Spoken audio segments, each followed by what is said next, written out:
A seguir, você vai ouvir o testemunho dublado de Todd White com o tema A Vida é Curta, Deixe um Legado. Na descrição, você encontra links para adquirir obras que irão te inspirar. Para mais conteúdos cristãos relevantes, acesse talmidimdecristo.com.br. Eu vivi minha vida, vivi por 9 anos em Cristo sem praticamente sentir nada. Eu não preciso sentir, eu sei. Ele não disse, viva por sentimentos. Se eles vierem, é maravilhoso, mas não é para vivermos por sentimentos. É isso mesmo, tome muito cuidado. A sabedoria do mundo é tanto sensual quanto demoníaca. Ela é cheia de egoísmo, inveja e tudo mais. O mal está ali, e os sentimentos fazem parte disso. E se você precisa sentir Deus para saber que Ele está com você, se você não sentir quando sair, vai achar que Ele te deixou.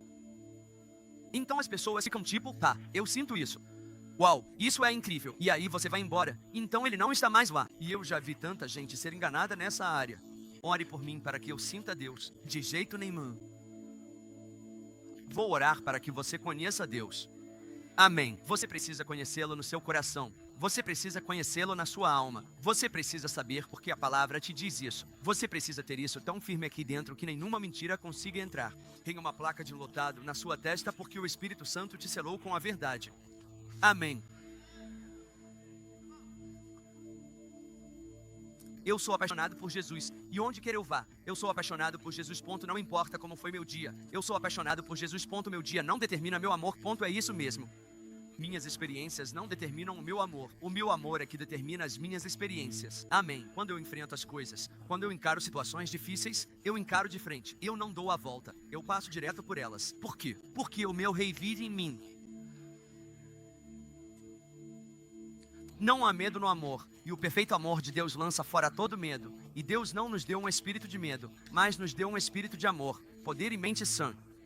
Mas sem a mente sã, você até consegue andar em amor, mas vai se ofender. E sem a mente sã, você pode andar em poder e buscar sua identidade através do seu poder, mas não é o seu poder que determina quem você é. E você vai usar sua autoridade de forma distorcida para se sentir melhor. E de repente, o dia fica todo estranho, cara. E você construiu sua identidade através dos milagres que faz. E seria triste um dia estar diante de Deus, tendo construído quem você é pelo profético, pelos seus milagres, por expulsar demônios. E ficar diante de Deus dizendo, Senhor, não fizemos isso, e não fizemos aquilo, e não fizemos aquilo outro. E ele dizer, afastem-se de mim, vocês que praticam a iniquidade, praticantes da ilegalidade. Não estou dizendo para não fazer milagres, mas estou dizendo que existe um lugar em Cristo onde podemos viver que é tão poderoso que não há nenhum tipo de compromisso com o erro aqui dentro. Não há busca por atenção aqui. Não há necessidade de estar sob os holofotes. Porque eu sou a luz, então não preciso de holofotes. Eu sou a luz do mundo. Jesus disse isso. Ele não disse, essa minha luzinha, vou deixá-la brilhar. Isso soa bem, mas não é verdade. Vamos lá. Ele disse, eu sou a luz do mundo, a cidade sobre o monte, uma luz que ilumina a casa. Isso significa que quando entro na minha casa está escuro. Quando chego, fica claro o ponto. Isso significa que se ninguém ao meu redor acredita, onde quer que eu vá, eles vão acreditar porque conheço Deus. E eles vão conhecer Deus porque conheço Deus. Amém. E eu não vou permitir que o que eles não veem determine o que eu vejo. Vamos lá. E eu nunca vou permitir que o pecado deles contra mim produza pecado dentro de mim. Amém. Deus me salvou de mim mesmo. Ele me libertou de mim para que eu possa ser livre de você. Assim, não importa o que você diga para mim, eu te amo incondicionalmente, sem amarras, nada que você precise fazer para merecer meu amor, porque eu simplesmente te amo porque amo a Deus. Mas eu só amo a Deus porque Ele me amou primeiro. Muita gente acha que foi você quem veio até Deus. Bem, isso está errado. Não é assim que acontece. Deus veio até você. Amém. Ninguém vem a Cristo, ninguém vem a Jesus, a não ser que o Pai o atraia. Então, não importa como você venha, é sempre o Pai. É isso mesmo, sempre. Cara, Ele está nisso. É louco. Eu olho para a Bíblia, eu busco as Escrituras não para me convencer com palavras. Eu estudo as Escrituras para mostrar que sou aprovado. Eu não estudo para me convencer com palavras. Eu não estudo para pregar um bom sermão. Eu nunca estudei minha Bíblia para ensinar a palavra. E eu não estou dizendo que você tem que fazer isso. Eu estudo minha Bíblia constantemente, mas eu quero que aquilo esteja tão dentro de mim que eu me torne aquilo. E eu ensino a partir do que Ele me fez me tornar, porque a palavra se fez carne na minha vida. Amém. Faz sentido? Tenho muita coisa no meu coração e estou tentando não olhar para o seu relógio. Mas eu quero te honrar, e se você terminar antes de mim, por favor, pode ir. É isso aí. Escuta, aqui está o que eu quero fazer. Aqui está o que eu quero fazer hoje à noite. Eu vou compartilhar meu testemunho. Eu vou compartilhar e vou contar de onde eu saí. Quem aqui nunca ouviu meu testemunho? Quem não faz ideia de onde eu vim? Ok, isso é muito necessário. Porque eu preciso compartilhar isso primeiro, senão vocês vão pensar, tipo... Bom, deixa eu contar. Primeiro de tudo, quando eu subo no palco em muitos lugares, eu sei que vocês sabiam que eu viria. Eu vi meu rosto naquele negócio de vocês ali fora, na luz, o que foi a coisa mais louca. Muitas vezes, eu vou a igrejas, os pastores me convidam. Eu sento lá atrás, eu nem sento na frente. Não é que eu me incomode com a frente, eu é que não quero a frente. Sento-me no fundo e, muitas vezes, as pessoas oram para que eu seja salvo. E então, quando eu pego o microfone, eles ficam tipo... Você não tem ideia de quantos lugares onde estive as pessoas vieram até mim depois e se arrependeram. Eu não preciso disso. Mas se você pensa isso com seu coração, você precisa disso. Não preciso que você peça desculpas por mim. Estou bem. Eu te amo, mas se você precisa aliviar sua consciência, faça isso sempre que precisar. Nunca deixe nada se instalar aí dentro. A sua consciência é a coisa mais valiosa que temos. Manter isso puro e sem violação, porque aí nada, absolutamente nada passa. Olha, quanto mais cauterizamos nossa consciência, mais coisas permitimos, mais limites cruzamos, e de repente começamos a chamar o mal de bem e o bem de mal. E a Bíblia fala sobre isso. Diz que nos últimos dias, o bem chamará mal e o mal chamará bem. Amém, prometo. Existe essa novidade. O pastor falava. Ele fala da graça. Isso é do inferno. Oh meu Deus. Tenho um desejo ardente de desmantelar essa coisa, onde as pessoas acham que a graça é uma licença para fazer o que quiserem. Meu Deus. Graça é a disposição de Deus em me perdoar. Graça é a disposição de Deus em me capacitar. Graça é a disposição de Deus em vir e fazer morada dentro de mim, para que eu possa representá-lo bem. E eu usar a graça para pecar não seria representá-lo bem. Seria representar o inferno, o que não é graça. É desgraça. Viajo o mundo todo e vejo essas pessoas. Acabo encontrando com elas. Ei, você é todo sobre a graça, né? Sim, é graça mediante a fé. É, eu também. Deixa eu te falar. Rapaz, me ajuda, Jesus. Eu tenho um desejo ardente no meu coração, cara. Está queimando agora mesmo. Por que a gente pode fazer isso? A gente não precisa se desviar do foco. A gente não precisa ver isso. O legalismo prende as pessoas de um jeito tão forte que, quando elas descobrem a graça, o pêndulo vai totalmente para o outro lado. E a gente acaba reagindo totalmente ao erro. Porque o legalismo é erro. Porque sem o Espírito Santo vê, você não consegue viver a palavra sem o Espírito Santo. Foi ele quem escreveu a Bíblia. Você não consegue fazer isso se ele não estiver lá. O que acontece é que as pessoas ficam presas nisso, e elas ouvem a mensagem da graça, que é só graça. De repente, o pêndulo vai para o outro lado, e elas reagem ao erro. É como dirigir na estrada. Um servo aparece na sua frente, e ao invés de só desviar para não bater nele, você desvia tanto que acaba batendo numa árvore bem longe de onde poderia ter apenas evitado o servo. Você reage ao erro, e a gente não pode se deixar levar por esse vento distorcido de doutrina. Não podemos. Temos que ser guiados pelo amor dele, pelo coração dele, pela beleza dele. Precisamos voltar ao plano original, que é o desejo de Jesus Cristo. Jesus tinha o Espírito de Deus em 7 manifestações, mas o maior desejo dele era o temor do Senhor. É tudo.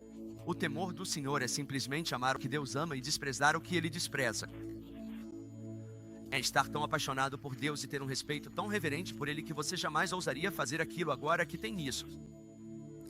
Mas é através do relacionamento que isso é cultivado, e de repente Deus aponta coisas que precisam sair, porque Ele é um jardineiro, e Ele poda, corta, aparece e tira tudo aquilo que precisa ir embora, e então Ele espera a obediência. Se Deus fala com você com a verdade, tudo aquilo que a verdade te chama a fazer, a graça te capacita a viver. Isso é bom.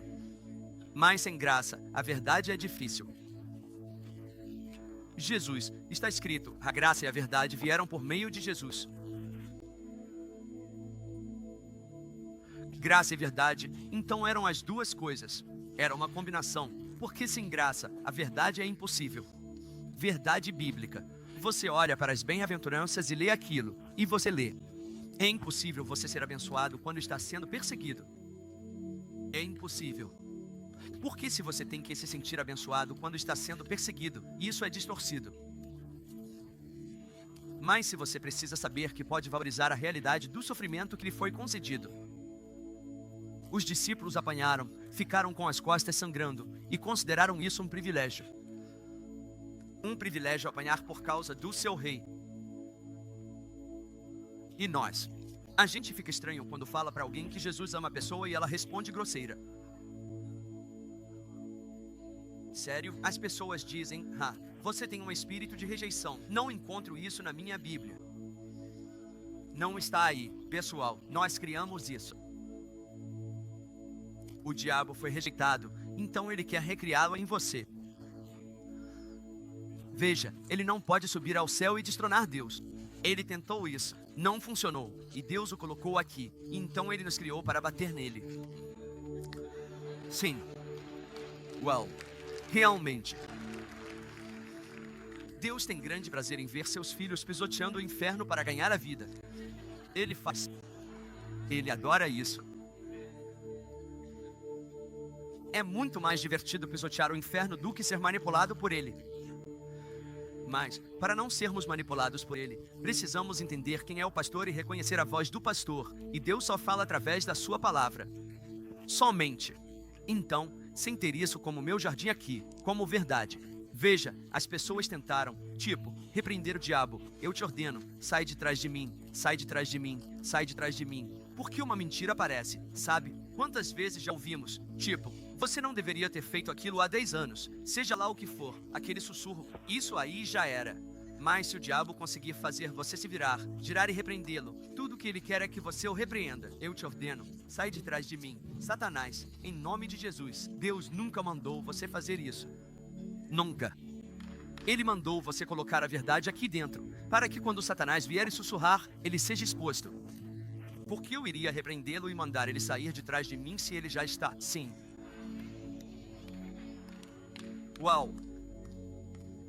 A verdade de Deus é minha guarda, é minha postura. A realidade da salvação da alma, diz Pedro, é a consumação da sua fé. E quando ele diz a salvação da sua alma, parece que significa ser teletransportado para fora daqui, mas não é disso que ele está falando. Ele está falando sobre a salvação da sua mente, da sua vontade, das suas emoções. Isso aqui sendo santificado, isso aqui sendo liberto, sua alma sendo tão transformada pela renovação dela, que quando as mentiras chegam, elas são expostas. Você não precisa repreender uma mentira. O que você faz? Você leva todo o pensamento cativo à obediência da mente de Cristo. Então você coloca os pensamentos de Deus, para que quando pensamentos distorcidos venham, você perceba que aquilo não é uma voz interna que precisa ser liberta, é uma voz vinda de fora, tentando se recuperar. Espero que isso faça sentido, cara. Sim. Ok. Sou cristão há 9 anos. Eu era um viciado em drogas muito raivoso e hardcore. Ateu. Amargurado, furioso. Você não gostaria de me encontrar e me contar sobre Cristo. Foi um dia ruim, porque veja, eu nunca vi nada nos cristãos que eu quisesse. Se as pessoas não conseguem ver Cristo em você, elas não querem que você tenha o que você diz ter. Eles não querem. O mundo não está esperando uma confissão sua. O mundo está procurando o que é real. Sim, e uma confissão sem uma vida vivida é simplesmente vazia. São só palavras, cara. Sabe o que é incrível? Diz em Tiago: recebam com mansidão a palavra em vós implantada, a qual é poderosa para salvar a vossa alma.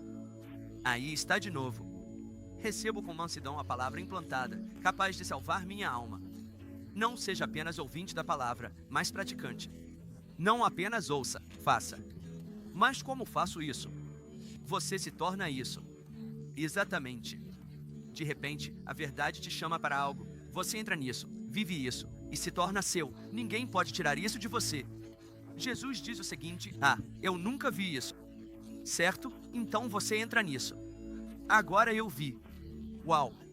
Experimentei a verdade. E o diabo diz: isso não é real. Bem, agora é tarde demais. Vamos lá. Prometo. Não entendo por que as pessoas não conseguem enxergar isso. Não estou apontando o dedo para ninguém. É simples. Nós é que complicamos. Nós complicamos a simplicidade do Evangelho. Jesus diz: torne-se como uma criança, ou você nunca, jamais vai enxergar isso. Você nunca vai entrar. Torne-se como uma criança. Mas eu estou na igreja há 50 anos. Mesmo assim, depois de 50 anos, você ainda precisa se tornar como uma criança. Você não pode achar que já sabe tudo, cara. É melhor tomar muito cuidado. Porque, olha, eu encontro pessoas o tempo todo que me dizem: nossa, você é novo. Uau, você está empolgado. Quantos anos você tem em Deus? Lembro de uma enfermeira me dizendo, dei esse exemplo ontem à noite, uma enfermeira foi orar por alguém no hospital, e a pessoa foi curada. Saí do quarto, e ela ouviu orando. Ela disse: há quanto tempo você está no Senhor? Ouvi você orando. Disse: faz 1 ano. Ela respondeu: querido. Espere só. Você vai ver. Eu sou cristã há 35 anos. E eu disse: como assim? Ela disse: você vai ver. Bem, sabe, as coisas da vida, e isso e aquilo. E eu olhei para ela e perguntei: Jesus mudou? Eu não estava tentando ser arrogante, essa é a verdade. Eu não estava sendo arrogante. Porque a verdade dita em amor é a realidade disso tudo. Porque eu posso falar a verdade, mas se não for em amor, isso vai te machucar. Mas eu posso falar a verdade com amor, e isso vai te cortar profundamente, te fazer mudar. Evangelho sólido, cara. Excitante. É hora de queimar com fogo. Uau! É hora de queimar. É hora de iluminar seu local de trabalho. É hora de não ter vergonha disso. E os mecânicos que trabalham ao seu redor, eles têm essa boca. E você é cristão, então a pior coisa que você pode fazer é ficar em silêncio. E eu não estou dizendo para você: não acredito que você está xingando. Você é ruim. Você precisa fazer isso ou vai para o inferno. Não é isso que estou dizendo. O que estou dizendo é que precisamos ser ousados sobre aquilo que dizemos acreditar, cara. Precisamos não ter vergonha do Evangelho. É isso. Pois é o poder de Deus para a salvação de todo aquele que crê. Você sabe o que significa a palavra acreditar? É louco. Significa estar totalmente convencido, sem sombra de dúvida. Bom, deixa eu te perguntar. Você está totalmente convencido, sem sombra de dúvida, de que vai para o céu? Ok. Esse é o resultado final de uma vida vivida. Agora, você está totalmente convencido de que o céu entrou em você? É disso que estou falando. Porque você pode se posicionar para sair daqui e pode orar pela volta de Jesus. E você pode olhar a vida, ler sua Bíblia e dizer: o mundo piora, minha família é má, meu chefe é um idiota. Não consegui minha vaga de estacionamento de novo. Pessoas irritadas, fazendo. Meus filhos, isso, aquilo, e mais alguma coisa. Meu Deus, meu joelho dói. Isso é uma loucura. Deus, me tira daqui. Que eu vá para o céu e o mundo que vá para o inferno. E não foi isso que Jesus nos disse para fazer. Ele disse: gente, tenham ânimo quando enfrentarem tribulações. Eu venci o mundo. Então, se ele venceu, por que nos sentimos tão ameaçados por isso? Eu não vou ter medo. Eu não vou me sentir ameaçado. Eu vou perder minha vida por este evangelho. Eu já a perdi. Eu já entreguei. Acabou. Não se trata de Deus, o Senhor quer me usar? Deus, possua este homem, para que em todo lugar que eu for, toda cidade, todo avião lembre que havia um cara possuído por ti naquele voo. Cara, eu tenho tantos testemunhos para compartilhar. Deixa eu contar o começo. Desculpa. Então, com 11 anos e meio, minha mãe e meu pai se separaram. Eles me colocaram em um lar para meninos. Então eu cresci em um lugar chamado Masonic Homes. Eles me colocaram lá, e minha mãe disse que eu poderia voltar para casa no final do verão, mas ela nunca foi me buscar. Então eu fiquei lá por 5 anos e meio, e eu estava com raiva, e eu estava amargurado. Eu me consolava com drogas e álcool, com qualquer coisa que eu conseguisse. Qualquer coisa que eu pudesse pegar para me fazer sentir melhor aqui dentro. Então eu fiquei chapado a minha vida toda. E eu saí de lá. Entrei para o corpo de fuzileiros navais porque meu padrasto me desafiou. Ele disse: você nunca vai ser um homem de verdade, porque homens de verdade são fuzileiros. Eu disse: vou te mostrar. E entrei para os fuzileiros cheio de atitude. Não foi uma boa ideia. Fui para o treinamento básico. Me saí muito bem, porque fiquei respondendo o tempo todo. Eu tinha atitude, então era o rei do quarterdeck. Se você é fuzileiro, sabe do que estou falando. Eles não conseguiram me quebrar no final. Eu era uma máquina. Eu tinha sido doutrinado, mas minha mente foi lavada pela coisa errada. Não foi lavada pelo sangue. Foi lavada pela conformidade. Conformidade. Não se conforme, não se conforme. E eu tinha sido moldado em uma máquina, mas isso só durou por um tempo. Então eu fui, depois do treinamento básico, fui para casa, tirei uma licença, contei para minha mãe.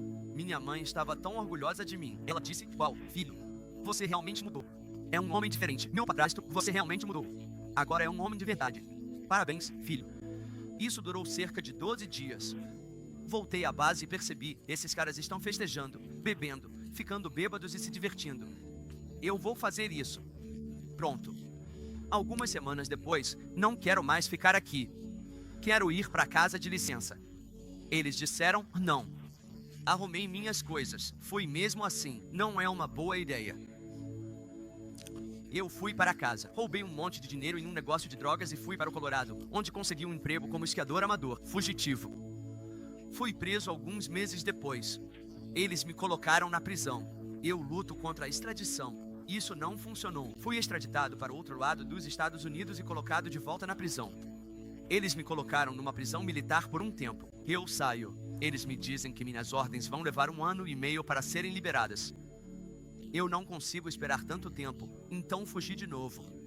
Então eles vieram atrás de mim, e eu, esperto, voltei para o mesmo lugar onde tinham me prendido antes, porque eu não conseguia largar o esqui. Então me trouxeram de volta pelos Estados Unidos, me prenderam. Saí após alguns meses.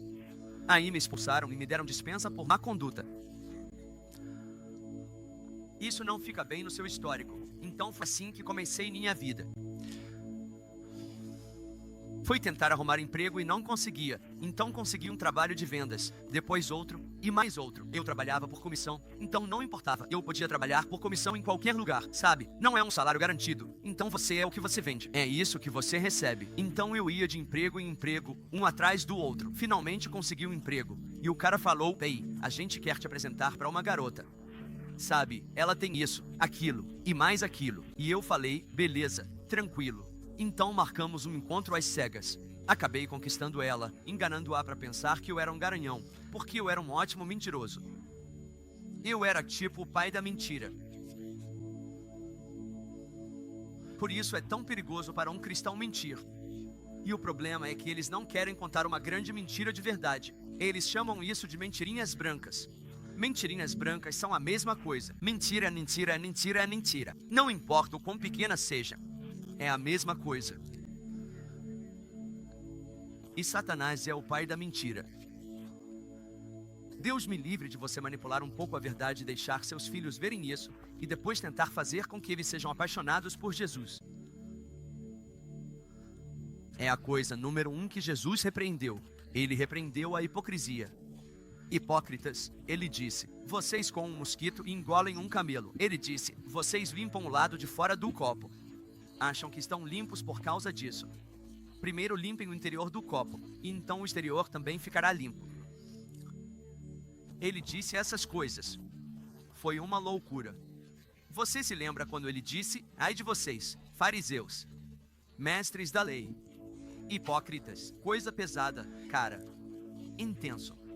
Mateus 23 é o trecho mais intenso, cara. É intenso mesmo.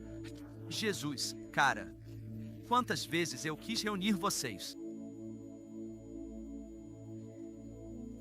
Você sabe, Jesus diz, eu queria que vocês fossem quentes ou frios.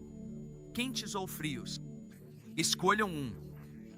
Ele diz, é melhor ser frio do que ser morno.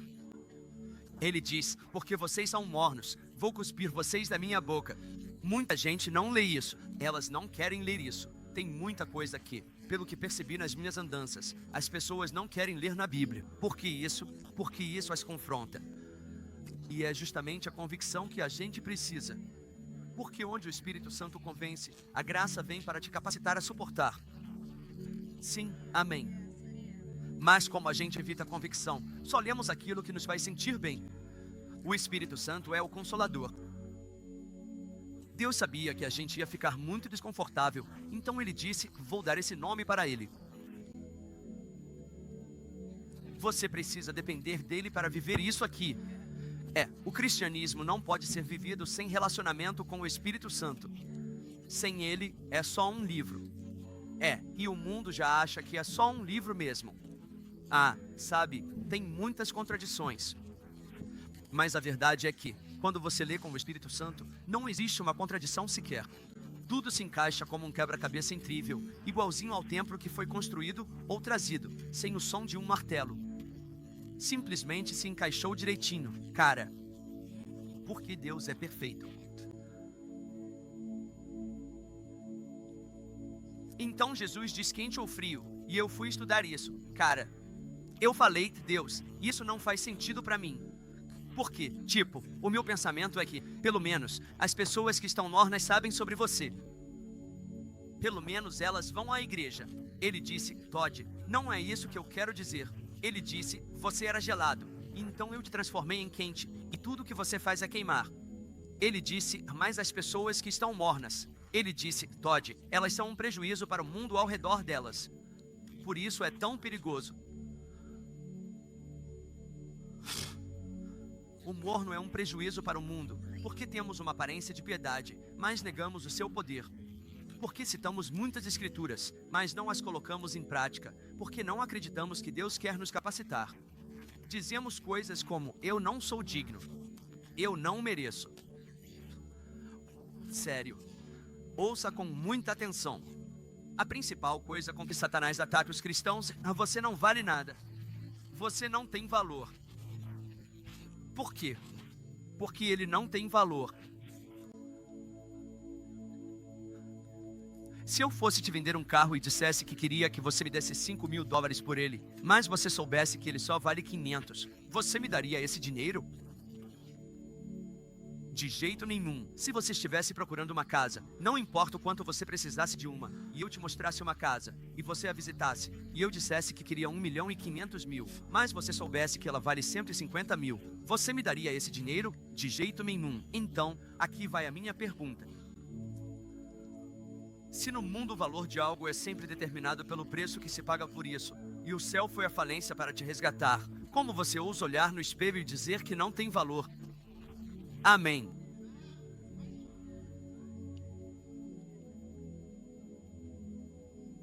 Vamos lá, cara. Eu sei que isso faz sentido porque está na sua Bíblia e está vivo em mim, cara. Eu sou uma concordância. Ele me ama. Eu sou consumido por isso. Desde o primeiro dia, eu sou consumido pelo amor de Deus. Ele me ama. Nada que eu precisei fazer para merecer isso. Jesus pagou o preço para que eu recebesse isso. Eu acredito, eu entro nisso e permaneço nisso. E então ele me diz que eu tenho 2 mandamentos. Isso é fácil. Ou são 2, ou 613 e mais 10. E os 613 e 10 você tem que cumprir com sua própria força e sua própria sabedoria. E isso não dá certo, porque a sabedoria do mundo é sensual, demoníaca, cheia de inveja, discórdia, todas essas coisas. Toda coisa ruim está lá. Então, se você tenta cumprir a lei com toda essa maldade, não tem como, porque a lei só faz isso vir à tona. Jesus diz que são 2. Veja, quando eu me apaixono por Deus e o amo de todo o meu coração, minha alma, minha força, com tudo que sou, eu consigo olhar no espelho e me amar. Vamos lá, e se eu não consigo fazer isso, eu não consigo te amar. Vai ser falso, vai ser um amor de mentira, porque eu vou te dizer que te amo, mas vou ter segredos e coisas escondidas, e não vou conseguir ter comunhão com você. A Bíblia diz, ande na luz como ele está na luz, e então eu tenho koinonia. Eu tenho comunhão com você. Então, se eu estou limpo e claro no meu coração e na minha consciência, e eu me coloco diante de Deus, e estou apaixonado por Deus, e estou apaixonado com toda a minha alma, minha mente está apaixonada pelo que Deus me disse para buscar em primeiro lugar, que é o seu reino, sua justiça. E de repente, estou consumido por isso aqui. E então, quando olho para você, vejo o seu valor de criação. Porque eu amo a Deus. Quando olho no espelho, não vejo ontem, eu vejo o hoje. A misericórdia me acordou e me deu mais um dia para manifestar Ele. Eu não vejo um preço nisso. Pessoal, na verdade, não há um custo para o Evangelho. As pessoas dizem, vai custar caro. Eu ouço isso o tempo todo. Isso vai te custar caro. Sabe o que Deus está pedindo? Sabe qual é o preço? Jesus pagou. Sim, agora observe, aqui está o custo para você. Tudo que Deus está pedindo para você fazer é desistir de algo para o qual você nunca foi criado, porque Ele não o criou para você. Ele criou você para Ele. Sim. Uau, então é isso que Deus está pedindo para você desistir. Sim. Então qual é o problema? Nós nos amamos da maneira errada. Veja, quando olho no espelho, vejo quem Deus criou e posso amar o que Ele me fez ser, porque Ele me fez à sua imagem. Ele me criou à sua imagem. Ele me criou para me tornar amor. E quando eu vejo quem eu sou, eu me torno amor. Deus é amor. Jesus era a imagem visível do Deus invisível. Colossenses 1h15, Ele era a imagem visível do Deus invisível. Vamos lá, cara. Em Hebreus capítulo 1, ele era a expressão exata do Pai. Em João 14, ele está conversando com os caras. Ele diz, sabe, eu vou embora. E para onde eu vou? Vocês não podem ir. Eles perguntam, mas como vamos saber como chegar lá? Ele é a melhor coisa que já aconteceu aos discípulos. Cara, a qualquer pessoa, de todos os tempos. E ele diz, eu vou embora. Para onde você vai? O quê? Eu sou o caminho, a verdade e a vida. Eu fico tão feliz que ele não disse, ninguém vai para o céu a não ser por mim. A gente transformou nisso e acabamos pulando o encontro com o Pai. Eu sou o caminho, a verdade e a vida. Ninguém vem ao Pai a não ser por mim.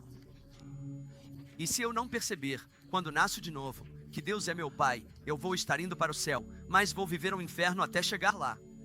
É isso mesmo. E eu só vou conseguir entrar por um triz. E você nem tem pele nos dentes. Então isso é complicado. Nos meus dentes. Isso é uma decepção. Não se trata de passar por pouco. É sobre ter confiança agora para se aproximar do trono da graça no momento da necessidade. E deixa eu te perguntar uma coisa. Quando foi a última vez que você não precisou de Jesus? Então por que você simplesmente não vive lá? Mas você não pode ser focado e não servir para nada aqui na terra. Você precisa ter a mente voltada para o céu para ser incrível aqui na terra. Eu acredito que os tempos estão mudando. e que os filhos deste mundo não serão mais astutos do que os filhos da luz. Porque Deus quer revelar sua multiforme sabedoria aos principados por meio da igreja. Ele quer revelar a realidade da sua sabedoria através da sua noiva, e ele quer que eles fiquem realmente apavorados. Mas, em vez disso, quem está apavorada é a noiva. Isso é distorcido. Encontro tanta gente. Como você está? Ah, você sabe. Não, eu não sei, eu juro. O que você está tentando dizer? Cara, o que está acontecendo? Ah, você sabe, a vida. Cara, para com isso. Minhas sessões de aconselhamento são diferentes. Eu não tenho tempo para essas coisas. Cara, eu não vou sentar ali e diluir esse evangelho só para você se sentir melhor com a sua situação. Eu vou falar a verdade em amor e vou te ver se levantar no meio disso. E eu vou caminhar ao seu lado, mas não vou ter pena de você. Eu não vou te manter preso. É compaixão impura manter alguém preso nesse lugar. Ah, coitado de você. Não é coitado de você. Coitado é do diabo. Deus está procurando campeões, e quando você disse sim, você se tornou um. Já está na hora de acordarmos e vermos quem fomos criados para ser. Por onde eu passo, eu vejo as pessoas pegando fogo. Cara, acenda um fogo em mim. Você não quer queimar? Você não está cansado de estar esgotado? Você não quer simplesmente queimar? A graça é o combustível que faz o seu motor funcionar.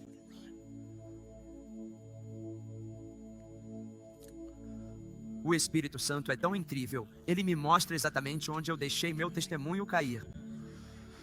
Desculpa, você está tirando alguma coisa disso? É provocante, cara.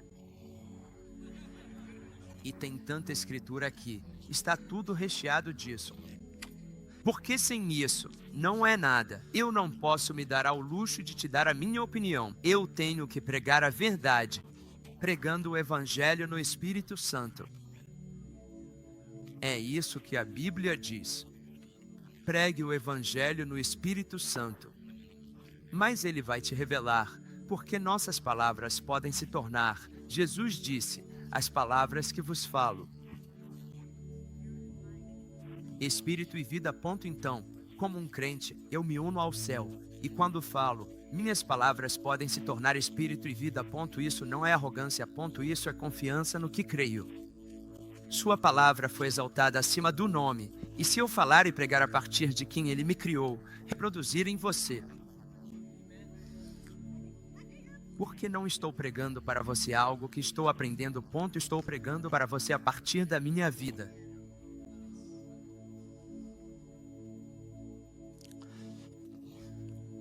Me expulsaram. Conheci essa garota. Acabamos indo morar juntos. Depois de 1 ano e meio, descobrimos que ela precisa tomar remédios para ter filhos. Então, começamos a fazer tratamentos de fertilidade e acabamos tendo uma filha.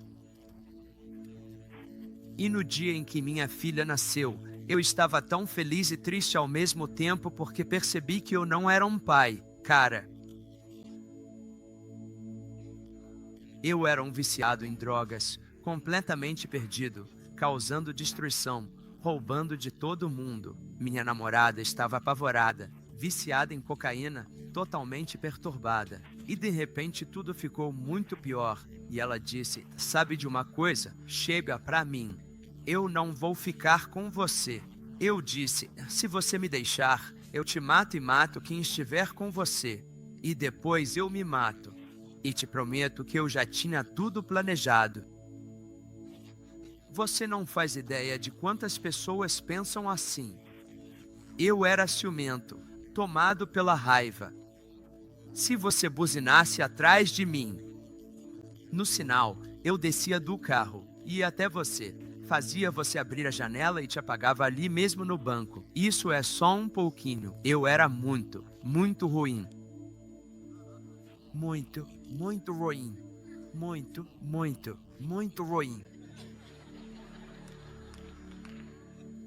Muito, muito ruim. Na minha família, eu era a ovelha negra, eu era a nuvem negra. Quando eu chegava, todo mundo escondia a carteira. Não estou brincando. Meus trabalhos como vendedor, eu tinha empregos. Eu ia até a casa e limpava a casa. Posso usar seu banheiro? Eu limparia o armário de remédios deles. Eu era um ladrão. Arrasado. Acabei atormentado. A mataria se fosse embora, então ela ficou comigo. Nos 9 anos, tive 30 empregos.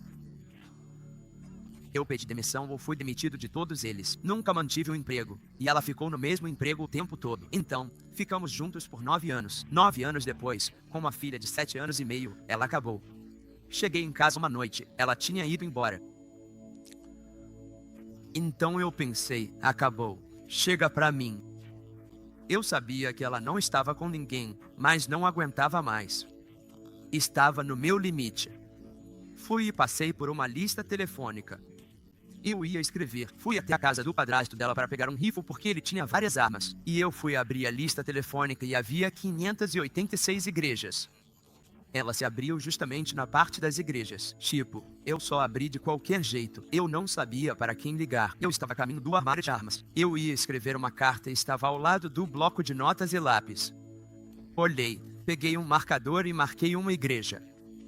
E eu fui até lá. Eu nem sei por que eu estava indo. Eu não fazia ideia. Deus estava me chamando, mas eu não tinha noção. Alheio a isso. Eu fui lá, e um cara me recebe na porta com o maior sorriso no rosto. Cara, e aí, parceiro, tudo bem? Eu pensei, o que há de errado com você, cara? Então eu entro e conto pra ele, me abro todo. O pastor principal da igreja que eu fui era formado pela Rema. Naquele dia, conheci o pastor auxiliar. Ele me levou para o andar de cima. A gente sentou. Ele compartilhou o evangelho comigo. Eu falei, cara, eu não vim aqui para ouvir sobre Jesus. Ele disse, isso aqui é uma igreja.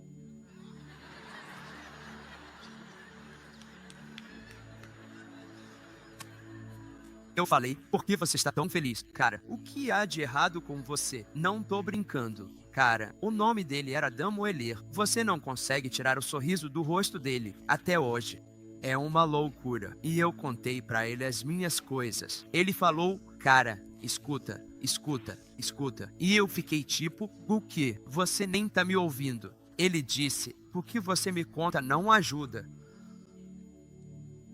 E ele conversou comigo e compartilhou o evangelho. Ele não disse, convide Jesus para o seu coração. Ele falou, você precisa entregar a sua vida para ele. Seria ruim se eu o convidasse para o meu coração e segurasse a minha vida. Olha, ou você está com ele ou contra ele. Ou você ajunta ou você espalha. Lembra desse cara? Lembra que o Dan me contou? Tinha um ateu. Ele teve um sonho. Era um sonho de verdade. Cara, esse cara teve esse sonho. Foi dormir à noite. De repente, ele vê um campo enorme. E nesse campo, tem uma cerca bem no meio. E nessa cerca, bem no meio desse campo, há uma cerca. De um lado está Jesus e todas essas pessoas, e do outro lado está o diabo e todas essas pessoas. E ele consegue perceber que é Jesus. Mas olha, vocês acham, talvez, por causa de como a TV retratou ele, que ele tem um tridente. Mas não é assim que ele parece, cara. Ele é atraente. Ele é sedutor. É diferente, e ele conseguia perceber que era escuridão. Então esse cara, ele sobe nessa cerca, ele fica ali em pé. Todos com Jesus e com o diabo desaparecem. Ele fica sozinho em pé nessa cerca. E todo mundo sumiu. É coisa séria. E de repente, o diabo volta para a cena. E ele olha para ele. Ele vai, aí está você. Eu estava procurando por você. E ele diz, ei, eu não escolhi. E eu definitivamente não escolhi você. E ele diz, claro que sim, a cerca é minha. História verdadeira. O homem acordou um cristão.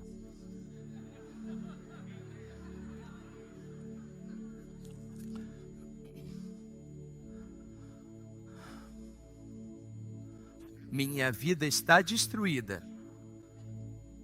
Essa é a minha aceitação de Jesus. Multar, qualquer que seja, de qualquer forma, eu não quero minha vida. Eu não tinha ideia no que estava me metendo, nenhuma pista. Algo me levou àquela igreja, cara. Então eu disse, sabe, e eu orei, e pedi para ele tomar conta da minha vida. Eu disse, Deus, se tu és real, me mostra que és real, eu vou viver para ti. Simples assim. Fui para casa, liguei para minha namorada e disse, você precisa voltar para casa. Minha filha atendeu o telefone comigo, porque minha namorada não queria falar comigo. Então você precisa dizer para a mamãe que ela tem que voltar para casa. Ela disse, papai, a mamãe não vai voltar para casa. Eu disse, você precisa dizer para a mamãe que o papai encontrou Deus. Minha filha perguntou, como ele é, pai? Eu disse, não sei, mas vi alguém que sabia. Então ela voltou para casa. Minha namorada é ateia. Cara, não há cristianismo em nenhuma das nossas famílias, desde sempre, em toda a nossa linhagem.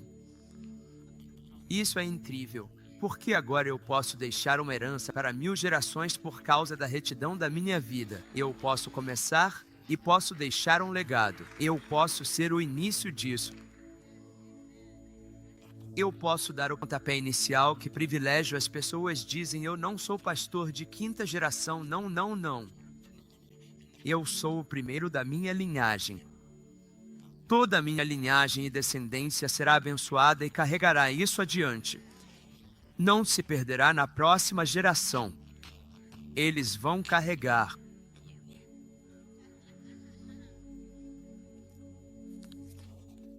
Então, eles estão em casa. Fui colocar minha filha para dormir. Ela disse, papai, estou tão feliz. Eu disse, querida, eu te amo. E eu chorei, segurei ela. Cerca de 1h30 depois, estou comprando crack.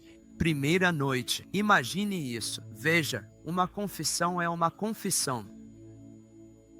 É a verdade que liberta você. Não podemos nos dar ao luxo de simplesmente dizer somos Jesus e nunca nos aprofundarmos na palavra. Escute-me, e você não pode se dar ao luxo de entrar na palavra sem o amor de Jesus. Se você lê a Bíblia para aplicar princípios, converso com muita gente. Eles têm promessas na geladeira e tentam aplicá-las como se fossem fórmulas, mas não é assim que obtemos as promessas. Todas as promessas dele são sim e nele. Amém. O que significa que, para eu ter as promessas, preciso estar em ele, senão elas não vão se cumprir na minha vida. Mas tentamos aplicá-las como teoria. Tentamos aplicá-las como uma fórmula. Nós tentamos. Essa é minha promessa. Essa é minha promessa. Nós citamos. Está em minha promessa. Está em minha promessa. Fora do relacionamento. E nada acontece. Temos que estar nele. Porque é para isso que ele nos criou. Nele. Ele e nós e ele, um. Isso faz sentido? Vocês estão bem? Ok.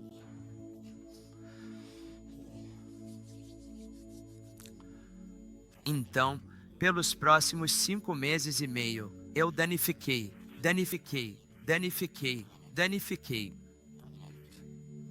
Estou fora 4 ou 5 vezes por semana. Eu ligava de manhã e falava com o Dan. Eu diria, fiz de novo. Ele nunca me contou, Todd, você faz isso por desequilíbrio químico e serotonina. Siga 12 passos para se manter bem. Eu já passei por isso. Cara, esse é um programa de um passo só, pessoal. Resistir ao diabo é um programa de um passo só. É submeter-se a Deus e o diabo resiste. Não é submeter-se a Deus e lutar contra o diabo. Portanto, submetam-se a Deus, resistam ao diabo e ele fugirá. Por que ele foge? Porque você está submetido a Deus. Ele não foge quando você simplesmente ordena que ele se afaste de você. Ele gosta disso. Aí ele faz com que os cristãos fiquem frustrados, preocupados, apavorados e vivam com medo. Por que o diabo continua dizendo, e daí? Pare de ouvi-lo. Aprenda e entenda a voz do pastor. E então, aquela outra voz que aparece é a dos estranhos. E você vai simplesmente seguir o comando de Jesus. A voz dos estranhos, eles não seguirão. é a voz da verdade. Isso é coisa boa. Me mantém acordado. Faz meu motor funcionar. Acordo de manhã com 3 horas de sono. Uau! Mais um dia. Jesus, obrigado. Realmente, eu acordo. Meu Deus, sério? Obrigado. Diariamente. Diariamente. Acordo da mesma forma. Não importa o que esteja na minha frente. Não importa qual o teste. As provações são para me ajudar minha fé. As provações são para me desviar, porque o diabo me desvia. Mas as provações estão aí para purificar minha fé, para que eu possa crescer em fé. Você não pode considerar uma alegria enfrentar uma provação se você não está nele quando está passando por elas. Mas quando você está nele e está nelas, ele vai esmagar essas coisas, porque você vai ver quem você é ali dentro. Gente, não existe crescimento em maturidade cristã a não ser através da provação. A provação produz paciência. A paciência produz caráter, e o caráter produz esperança, e a esperança não decepciona. Mas tantas vezes nós imploramos a Deus para nos tirar da provação porque não aguentamos mais. E aí a nossa perseverança é jogada fora. Quantas pessoas eu converso que falam tipo: cara, paciência é difícil para mim. Cara, paciência não é difícil. Realidade da paciência. Quando eu converso com alguém e a pessoa diz: olha, se a gente tivesse uma conferência, certo? Se a gente chamasse de conferência da paciência, garanto que não ia ter muita gente se inscrevendo para esse negócio. As pessoas nem rezam por paciência, porque elas já ficam com gente devagar na frente do carro delas. Eu não consegui chegar no trabalho. Sai mais cedo. Eu não tenho paciência. Eles estão me tirando do sério. Você não era para ter mesmo.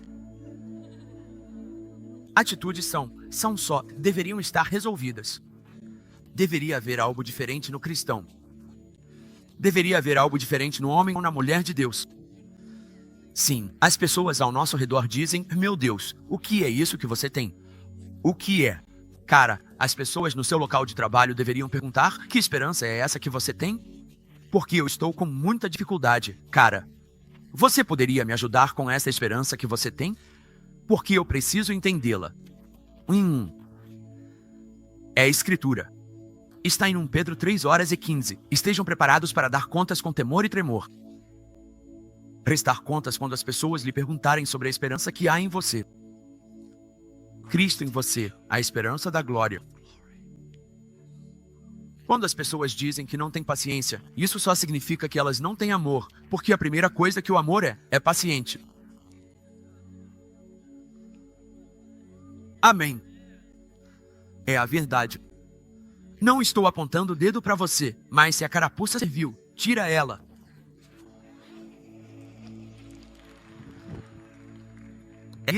Isso é bom. Se a carapuça serviu, tira ela. Não use isso, cara. Não é seu. Calce os sapatos que Jesus diz para usar, calçados com o evangelho da paz. Então minha vida foi destruída. Então confira isso. Quando eu estava no mundo, antes de Cristo entrar, eu tinha essa banda. E era tipo uma banda de rock pesado. Não. E nós estávamos com tudo, certo? E então, 5 meses e meio depois, naquele dia em que eu cheguei em casa, eu tinha ensaio da banda. E os caras vieram aqui. A gente era festeiro, cara. E eles vieram na minha casa. Eu falei: galera, olha só isso. Eles falaram: o quê? Eu disse: cara, eu conheci Jesus, mano. Eles falaram: cala a boca. Juro, não foi bonito. Eu falei: cara, não, tô te falando, ele é real, mano. Me dá uma tagada. Juro, eu não fazia ideia. Vamos lá, cara. Vamos lá, mano. Vamos festejar, cara. Tô te falando, mano. Deus é real, irmão. Todo mundo chapado. Tô te falando, mano. Na primeira noite de ensaio da banda, os caras falaram: olha, cara, para de falar de Jesus, beleza?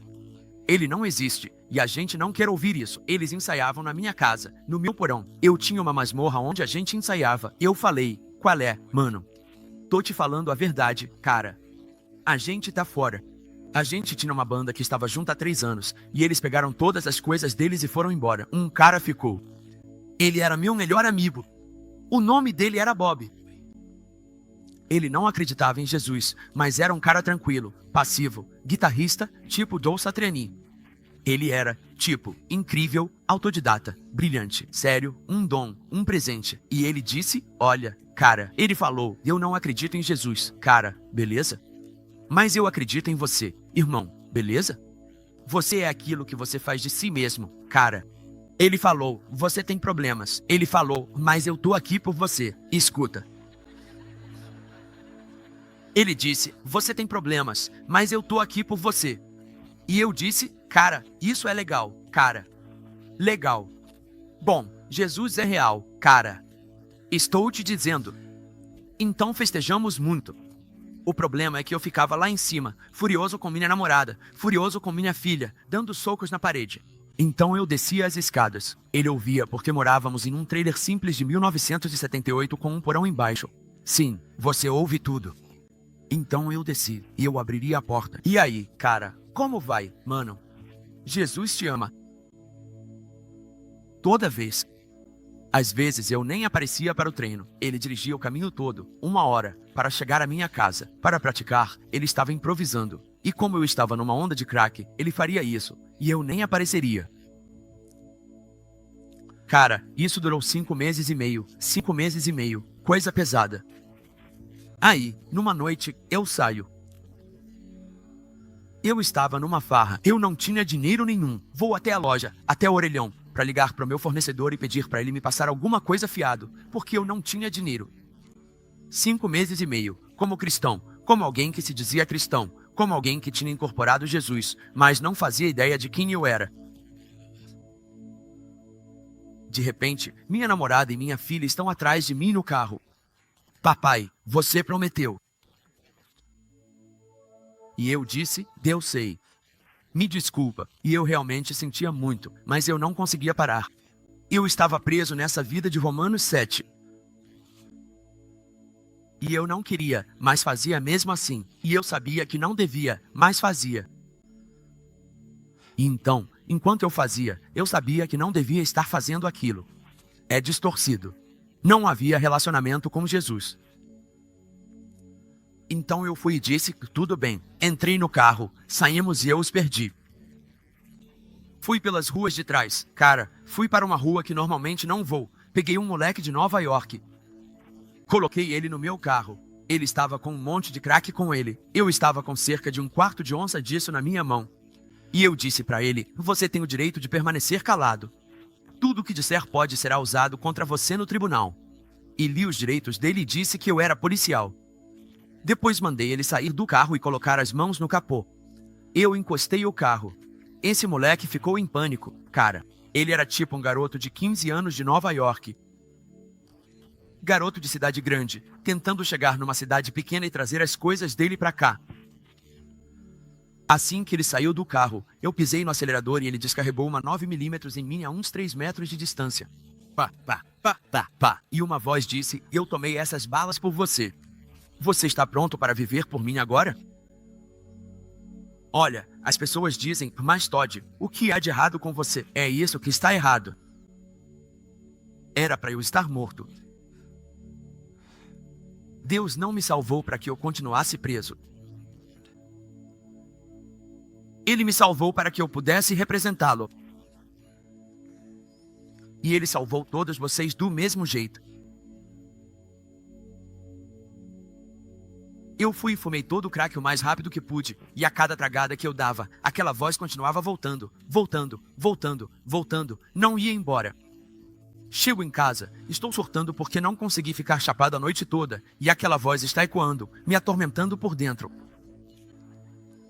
Saio do carro, pego minha lanterna, olho ao redor, e nenhuma bala atingiu meu veículo. E eu sei que foi Deus.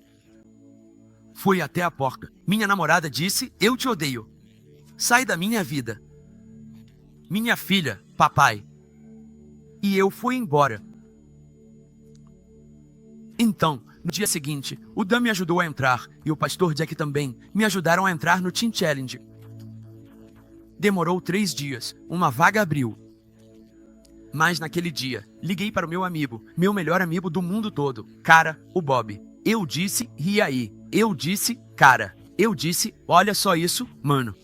Eu disse, eu estava na rua na outra noite, ou melhor, ontem à noite, eu disse, e atiraram em mim, cara, por um sujeito, e eu ouvi Deus falar comigo.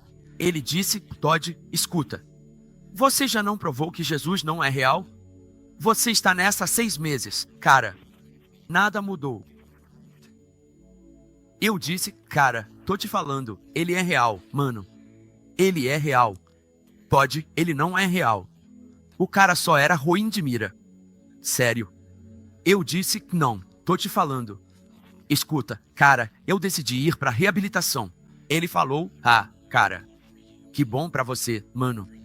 Sério, que bom pra você. Ele ficou feliz, porque eu estava todo ferrado. E ele ouviu todo o tormento da minha família. Ele era um cara legal. Ele nunca fez nada realmente errado. Ele era um cara legal, mano. Digo, pelos padrões do que o mundo chama de bom. Você tá entendendo o que eu quero dizer? Quero dizer, ele mesmo era um pai que ficava em casa, não precisava trabalhar, eles eram donos do terreno, donos da casa. A esposa dele trabalhava tipo numa fábrica de purê de maçã, e ela ganhava dinheiro suficiente só para pagar as contas, e eles eram felizes. E ele tem 2 filhos. Uma menina de 3 anos e meio e um menino de 7 anos e meio. Ele é um bom pai. Está sempre presente para os filhos, pelo padrão de bondade do mundo. Aí eu disse, vou embora em 2 dias. Ele respondeu, sério? Beleza. Estarei aqui quando você voltar. Escuta. É um tipo diferente de reabilitação. É 1 ano. Ficar fora por 1 ano. O quê? 1 ano, cara. Beleza, mano. Você só precisa melhorar, tá? Fica bem. Eu disse, cara, eu vou aprender sobre Jesus. Ele falou, escuta, cara. Escuta. É melhor você abrir a mente, e seria melhor você entrar lá já sabendo que Jesus não existe. Deixa eles te ajudarem, cara. Você precisa de ajuda. Eu vou estar aqui pra você quando você voltar. A gente vai tocar junto. Beleza, cara. Te amo. Podemos nos ver antes de eu ir? Ele falou, não tem como. A Beth tem que trabalhar, eu tenho que ficar com as crianças. Ele disse, mas escuta. Ele falou, eu vou estar aqui quando você voltar. Eu disse, Bob, mais uma coisa. Eu não posso escrever cartas. Não posso fazer nenhuma ligação. Ele perguntou, por quê? Eu disse, porque eu preciso aprender quem é Jesus, cara. Ele falou, cara, você vai aprender sobre uma coisa que nem é real? E nem pode me ligar. Não pode escrever nenhuma carta. Beleza, cara. Eu te amo, cara. Então, 2 dias depois, eu fui levado. Minha filha ficou muito, muito triste porque o papai ia embora, e minha namorada ficou muito, muito feliz porque eu estava saindo da vida dela. Eu destruí tudo, cara. Coloquei a gente na falência, estourei todos os nossos cartões de crédito, roubei a mãe dela, roubei o padrasto dela, roubei.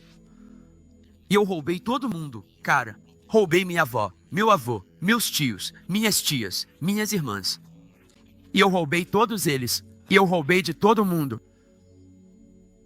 E eu larguei tudo. Então eu entro nesse lugar. Eu estou lá no Teen Challenge. Eu entro lá. E eu tinha feito esse programa de 1 passo. Eu me submeti a Deus. Eu dei um passo e disse, sabe de uma coisa, Deus? Se o Senhor for real. E eu estou lá dentro. E não faço ideia de como ler. Eu não sei ler. Nunca tinha lido um livro na vida. Nunca.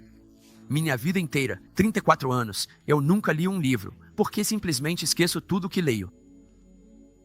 Então eu estou lá, no lugar que vai te ensinar sobre a Bíblia, e eu não sei ler. Bom, ainda bem que a Bíblia não é feita para o meu cérebro. A palavra de Deus é feita para o seu coração, porque o seu coração pode te levar a lugares onde o seu cérebro nunca vai caber, cara. E você não pode se dar ao luxo de só enfiar essa palavra na sua cabeça, porque isso não é com a mente que se crê. É com o coração que se crê para a justiça. O único lugar que o cérebro tem é para ser renovado pela verdade da comunicação do Espírito Santo em nosso espírito. Então, estou lá em cima, 2 dias depois. 3 dias, desculpe, 3 dias depois, eu me submeti a Deus. Pela primeira vez na minha vida, não tenho atitude com autoridade. É incrível o que a submissão a Deus faz. Eu não tenho nenhuma atitude com autoridade. E a vida toda eu odiei autoridade, cara. Eu era minha própria autoridade. Você não me diz o que fazer, e no Teen Challenge, eles dizem o que você tem que fazer. E muito. Eu dizia assim. Sim. Não. Ok. Vai passar o pano no chão. Tudo bem. Sem problema. Algo aconteceu, cara. Então estou lá em cima, recebo uma ligação no escritório. Todd, entra aqui. Rápido. Então eu entro lá, e tem um conselheiro lá dentro. Ele fala, é o seu pastor, cara. Ele diz, senta aí. E a expressão no rosto desse cara não era boa. E eu disse, o que foi, cara? Ele fala, você precisa falar com seu pastor, cara. Só senta aí. Fecha a porta. Eu fiquei tipo, meu Deus do céu, cara. Sabe aquele olhar de quem tem uma notícia muito, muito ruim pra dar? Pois é, ele estava prestes a me dar uma notícia muito ruim. E eu disse, que é minha filha. Me diz que não é minha filha. É minha namorada. Ela me odeia, mas eu não quero que ela se machuque. Ele fala, meu pastor, Pastor Dan. Ele diz, Todd, ele fala, você tem que me prometer uma coisa. Eu disse, o quê? Ele fala, você tem que me prometer que não vai embora. Eu disse, o quê? Ele disse, é o Bob. Eu disse, o que aconteceu? Ele disse, Bob teve um aneurisma cerebral. Meu melhor amigo, cara. Oh meu Deus. Aquele que ficou ao meu lado quando ninguém o fez. E isso me abalou profundamente. Quer dizer, isso me abalou muito. Eu disse não. Eu nem sabia o que era um aneurisma cerebral. Então ele me disse, ele está em coma e os médicos não esperam que ele saia disso. Eles não esperam que ele sobreviva. E eu joguei o telefone no chão e saí correndo do quarto e subi as escadas. Eu poderia ter saído pela porta da frente, mas eu já tinha me rendido a Deus. Graças a Deus. Subi correndo as escadas e voltei para a sala de oração porque eu precisava ficar sozinho. Meu melhor amigo está morrendo. Eu não tenho nada para oferecer a ele. Na verdade, eu nunca dei nada a ele, mesmo quando achava que tinha algo para dar. Tudo o que eu fiz foi dar a ele hipocrisia. Então eu entro na sala de oração e esse cara me segue. E esse não é um momento para falar comigo. Eu me viro e tem esse garoto lá. O nome dele é Mika, e ele é um testador de frutos. Ele é o tipo de cara que sempre vai direto na sua cara. O tempo todo, e no mundo, teria sido muito feio. Ele veio até mim e disse, ele, bem aqui na minha cara, falou, não é tão ruim assim, cara. Seja o que for, não é tão ruim. Enfrenta isso. Escuta. Eu gritei, não. E eu caí no chão.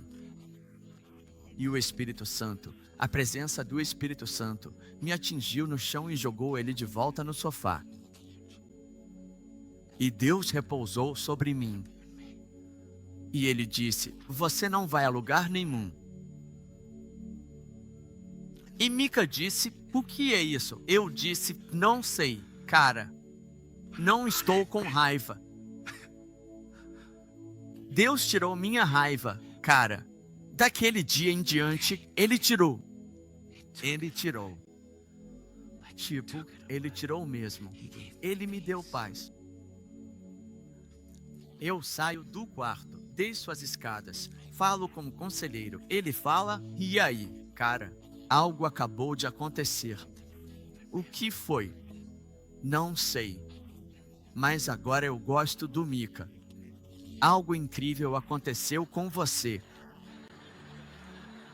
Eu disse eu tô te dizendo que algo aconteceu comigo. Então eu fiquei no Teen Challenge. 2 meses depois, no Teen Challenge, eu simplesmente comecei a ler a palavra. Quer dizer, eu já estava lendo todo dia. Eu acordava 1 hora mais cedo que todo mundo, abria a Bíblia e dizia: Deus, isso precisa entrar aqui. Eu não sei como isso vai acontecer. Eu vou ficar aqui até o Senhor me mostrar o que isso significa. Eu não vou desistir. Isso é a única coisa que vai mudar minha vida. E eu tinha bom senso suficiente. Isso não é incrível para saber que isso era a única coisa que podia me consertar. E o Dan me disse, e o Jack, ele era um cara da palavra. Palavra!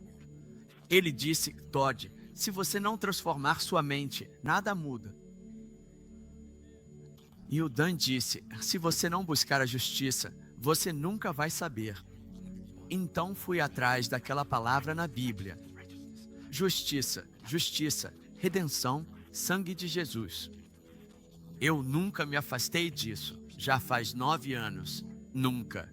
Então eu estou lá. De repente, uma escritura faz sentido para mim. Está em Tiago. Diz: se eu faltar sabedoria, peça a Deus. E eu pensei: meu Deus, é isso.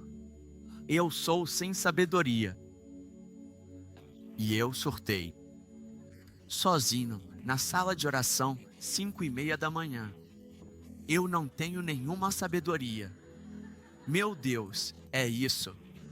Eu não faço ideia. Obrigado, Jesus. Eu prometo. E foi como se as luzes tivessem se acendido. Eu admiti que me faltava sabedoria, e Deus disse que Ele me daria se eu pedisse. Mas quando eu peço com fé. Porque se você não pede com fé, você é como uma onda do mar, levada e agitada pelo vento. Que esse homem não receba nada, porque ele é de mente dividida. Nós não podemos nos dar ao luxo de ser de mente dividida. Nós devemos ser focados em uma só coisa, plano A, Jesus Cristo, e Ele crucificado, ressuscitado. Cristo em nós, a esperança da glória. Então começou a fazer sentido. Eu fiquei e comecei a devorar. Eu já tinha devorado a palavra antes. Agora percebo que aquilo que eu tinha devorado antes está ganhando vida dentro de mim. É louco. Porque eu lia a Bíblia todo dia. Eu não fazia ideia do que era, do que significava. Não tinha noção, nenhuma pista. De repente, as coisas que coloquei ali regurgitaram. Surgindo. Faz 2 meses, mas estou devorando. Sabe, já faz 9 anos e eu não parei. Estou devorando. Eu ouço isso no meu iPod o tempo todo. Malhando, ouvirei um capítulo repetidamente. Aperto repetir. O pessoal na academia acha que tem um problema no quadril. Tenho mesmo. Eu ouço a palavra o tempo todo. Estou em aviões, ouço a palavra. Eu assisto a palavra. Eu ouço. Eu como isso. Eu vivo nisso. Eu como isso. Eu durmo isso. Eu respiro isso. Jesus disse: coma da minha carne, beba do meu sangue. Ele não estava falando só da comunhão. Ele está falando sobre sua vida. Devore-o.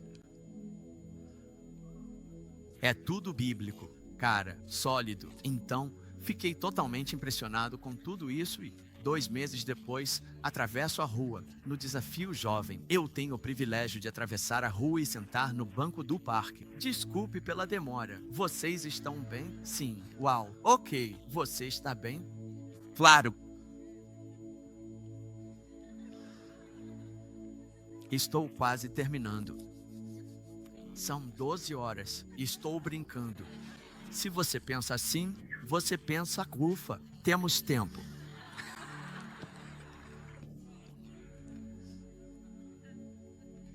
Sim. Então minha vida está mudando e estou começando a perceber quem eu sou, minha identidade. E eu estou sentado neste banco do parque do outro lado da rua. Tenho o privilégio de atravessar. Tenho um violão. Não sei como tocar, mas estou apenas dedilhando as cordas. E esse morador de rua está empurrando um carrinho de compras pela Main Street. Ele está subindo a passarela. E eu gritei para ele: "Ei, cara." Eu disse: "Jesus te ama, cara." Certo? Então ele empurra o carrinho de compras para fora do caminho. vem até mim. É como se fosse daqui para mim. E diz, eu sei o quanto ele me ama, mas você sabe o quanto ele ama você? O morador de rua.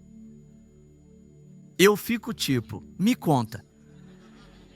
Ele está usando um boné de beisebol, óculos de natação na cabeça, tênis nos pés e uniforme do exército, empurrando um carrinho de compras pela Main Street. E ele ficou ali e pregou sobre justiça para mim, exatamente aquilo que eu estava buscando. E ele olhou para mim e me disse algo assim. Ele disse, você tem um demônio dentro de você, filho. E ele disse, eu vou orar por você e essa coisa vai sair de você. Ele nem sabia onde eu estava. Ele não sabia que eu estava no Teen Challenge. Ele não fazia ideia de onde eu estava. No natural, eu só estava sentado em um banco ao lado do rio Susquehanna, numa rua que é reta. Ele senta ali e diz, estou orando por você. E ele ora por mim. Eu não sinto nada. Ele orou por mim. Ele disse, obrigado por me abençoar com sua música. Eu não sabia tocar. Eu disse, obrigado, senhor. Ele disse, tudo bem. Eu disse, ei. Por que você está empurrando um carrinho de compras? Ele disse, há 20 anos, o senhor me disse para pegar minha cruz e segui-lo. Vendi tudo que tinha e tenho empurrado este carrinho de compras pelos Estados Unidos, indo de missão em missão, contando a todos que me ouvem sobre o meu rei. Vendido. Literalmente. Olhei no carrinho de compras e ele estava cheio de Bíblias. Eu fico tipo, meu Deus. Atravessei a rua atordoado. Os caras estavam meio que tirando sarro de mim por falar com um morador de rua. E eu os corrigi. Eu disse, gente, a gente tem que amar as pessoas. Como vocês podem tirar sarro dele desse jeito? E meu coração era de verdade. Não era só contar o dedo. Era real. Tipo, era amor saindo de mim. Eu me virei e olhei. E esse cara tinha sumido. A gente nem sabe pra onde ele foi. Cara, eu não sei. Todos eles ficaram assustados. Meu Deus. E todos entraram na casa. Não tinha pra onde ele ir. Rua de 1 quilômetro, reta. Não tinha pra onde ir barranco do outro lado, direto pro rio. E eu fiquei tipo, ok, beleza. Subi, fui pra aula, fiz minhas aulas. Naquela noite, fui dormir e tive esse sonho. Eu tinha pesadelos demoníacos, terrores, o tempo todo. Durante o dia, o inimigo não conseguia me alcançar. Mas à noite, ele aterrorizava esse homem. À noite. Não vi Jó 33:15. Eu não entendia essas coisas. Eu não sabia que quando estou em sono profundo, quando adormeço na minha cama, Deus quer selar instruções. Eu não entendi essas coisas. Mas agora eu sei. Mas eu não tinha isso naquela época. No meu sonho, estou em um vale com paredes íngremes e sem lugar para ir. São como penhascos. Há uma grama verde cobre até lá embaixo. Começa a tremer, ouço uma voz, não temas. Eu nunca te deixarei nem te abandonarei. E eu acordo, e já está na hora de levantar. É tipo 2 minutos ou 1 minuto antes do meu despertador tocar. Eu desligo ele, pego minha Bíblia, desço para a sala de oração sozinho, como de costume. Não tem ninguém lá comigo. Estou buscando a Deus antes de qualquer um estar olhando. Eu acordo cedo e passo meu tempo com Jesus. Todo dia. Eu me alimento todo dia. Eu não posso me dar ao luxo de não ter isso na minha vida. Não posso me dar ao luxo de não ter relacionamento na minha vida. Não posso me dar ao luxo de ser alguém que cita versículos. Não posso me dar ao luxo de citar versículos sem entender o que eles significam. Não posso me dar ao luxo de ler a Bíblia e não entender meu valor. Sim.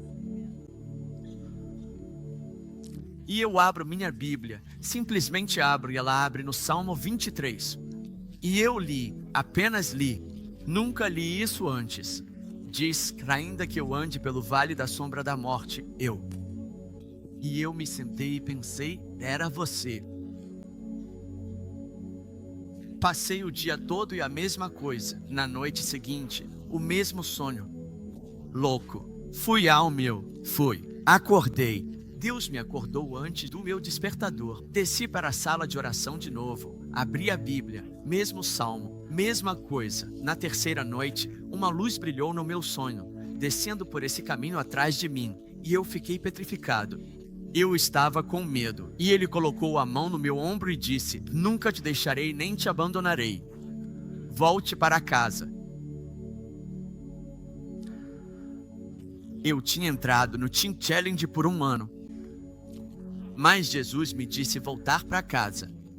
E eu sei se isso é verdade ou não. Então acordo, começo a colocar coisas no saco de lixo. Tô indo embora.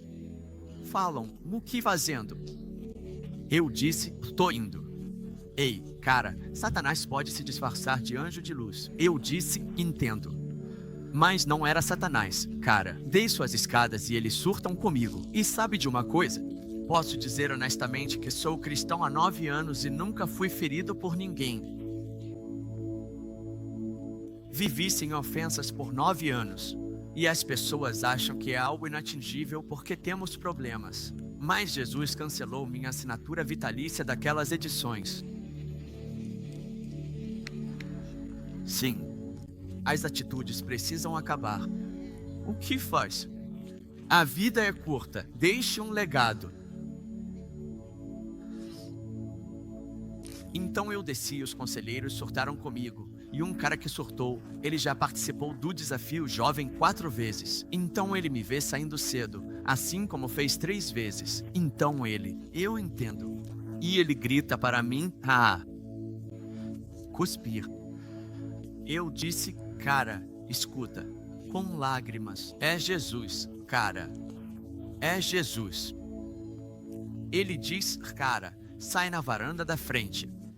Sai daqui antes que todo mundo fique poluído." E eu entendo. E eu não fiquei machucado. Não fiquei chateado. Como eu poderia esperar que ele entendesse um encontro que ele não teve?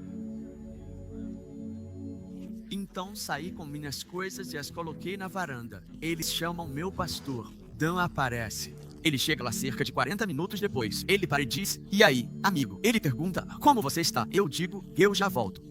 "Vou entrar, tá bom?" Ele entra. Eles gritam e surtam furiosos com ele. Dan não grita. Ele é apaixonado por Jesus, cara. Então ele volta e diz: "Vamos, bora." Então eu entro na caminhonete. No caminho para casa, ele me conta todos os motivos pelos quais eu vou conseguir. Ele não me diz no que eu tenho que tomar cuidado. Ele está me dizendo todos os motivos pelos quais eu vou conseguir. E o motivo é Jesus. Então a gente vai e dirige até minha casa, porque eu preciso pedir desculpas para minha filha. Porque, cara, pela primeira vez na vida eu entendo o que é ser pai. E eu preciso dizer para minha filha que vou dar a ela um pai. Eu nunca fui um pai. Eu não sei como é. Mas eu tive um encontro com Deus, meu Pai. Jesus é o caminho, a verdade e a vida. Ninguém vem ao Pai senão por Ele. Sem um encontro com o amor do Pai, vamos viver nossa vida como órfãos. E Jesus disse: "Não tenham medo. Eu não deixarei vocês como órfãos. Eu virei. E o Espírito Santo que está com vocês estará em vocês." Isso é uma promessa. Então, quando eu disse sim para Deus, eu não era um órfão, mas eu precisava conhecer o amor do meu Pai. Agora que eu experimentei isso, agora eu posso dar isso para minha filha. Então casa. Minha filha corre.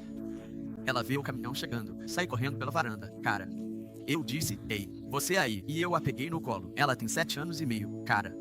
Eu disse para ela: "Filha, o papai está de desculpe por toda a bagunça que eu causei, por todas as vezes que eu roubei dinheiro e por todas essas coisas." Ela diz: "Papai, para." Ela diz: "Você está em casa." Não. Escuta, eu saí, mas não estou em casa. Não posso viver aqui, querida. Eu te amo. Serei um pai como você nunca viu. Olha nos meus olhos. Papai, eu te amo. Escuta. Você precisa me ouvir. O papai sente muito por tudo que eu fiz. Papai, que coisas? A mamãe te deixou acordada até tarde todas as vezes. Papai, do que você está falando? Me escuta.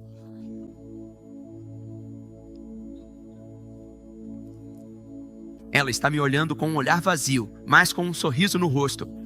E minha namorada sai de casa. E eu dou um passo para trás e digo, me desculpa. Eu coloquei a gente na falência. Eu tinha passado a perna em toda a família dela. Ela diz, eu entreguei minha vida. De verdade. E eu disse, você está brincando comigo. Meu Deus, eu não posso morar aqui. Minha consciência estava tão pura, tão limpa, que eu não ia sujá-la de jeito nenhum. Pela primeira vez na vida, aquilo estava limpo, estava claro. O sangue tinha lavado minha consciência. E o mais impressionante é que minha filha, o motivo de ela ter dito que não sabia do que eu estava falando, é porque Deus, de forma sobrenatural, pelo sangue, limpou a consciência dela de toda a obra morta que o pai dela fez. Desde o começo. Um mover soberano de Deus, um mover soberano. Estrondo. A justiça atingiu meu filho aos 7 anos e meio. Ela não tinha memória. Nem mão. Minha namorada olha para mim. Ela diz, você não pode viver aqui. Eu disse, não posso. Ela pergunta, você quer se casar comigo? Uau, o que há para não ficar feliz, rapazes? Eu disse, precisamos planejar isso. Ah, eu te amo. Olhei para o Dan e disse, vamos planejar isso. Ele respondeu, besteira. Ele perguntou, você ama ela? Eu disse, sim, senhor. Ele disse, bem, conversei com ela, ela te ama. Ela é uma garota nova. Você é um homem novo. Vamos casar vocês no domingo, entre o primeiro e o segundo culto. Uau! Então nos casamos entre o primeiro e o segundo culto no domingo. Minha filha está tão feliz. Minha novinha em folha está tão feliz. Eu estou tão feliz. A mãe dela está lá. Ela está muito brava. Eu prometo. Ela me disse, eu não acredito que ela se casou com você. Ela está jogando a vida dela fora. E eu disse, mãe, você sabe. Não me chame de mãe. E eu disse para ela, você vai ver. Eu vou te mostrar. Eu não posso esperar que ela entenda.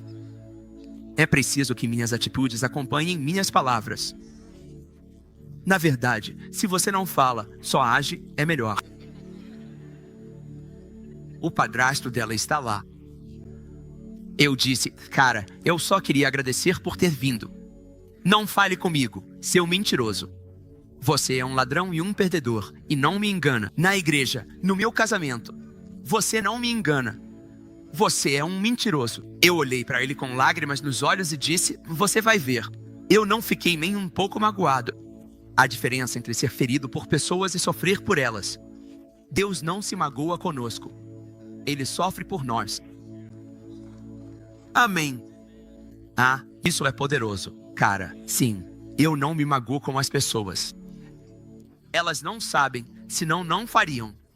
E se eu me machuco por algo que eles não sabiam? Se eu me machuco por alguém na igreja me machuca. Bem, eles deveriam saber melhor. Eles deveriam saber que não deveriam te machucar, mas você não deveria saber que não deveria se machucar com o que eles não deveriam saber?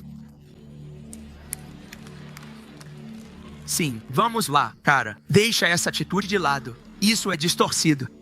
O que acontece é que a gente se ofende e, de repente, começamos a pular de igreja em igreja procurando amor, ao invés de nos tornarmos amor e nos conectarmos de verdade.